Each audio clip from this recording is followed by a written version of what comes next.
கொலுசுகள் கீர்த்தனை யார் அந்த தேவதை விழிகளில் விரிகிறாள் யார் அந்த தாமரை இது ஒரு புதுவித பரவசம் மயக்குது இசை என்னும் அதிசயம் நிலவு பாட்டு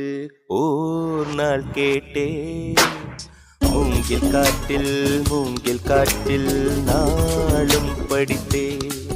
அந்த இசையின் ரகசியம் இரு உயிருக்கு புரிந்தது இங்கு யாருக்கு தெரிந்தது இசையில் கலந்து மிதக்கும் தென்றலே இசையின் மகளை பார்த்ததில்லையோ நிலவு பாட்டு ஓர் நாள் கேட்டேன்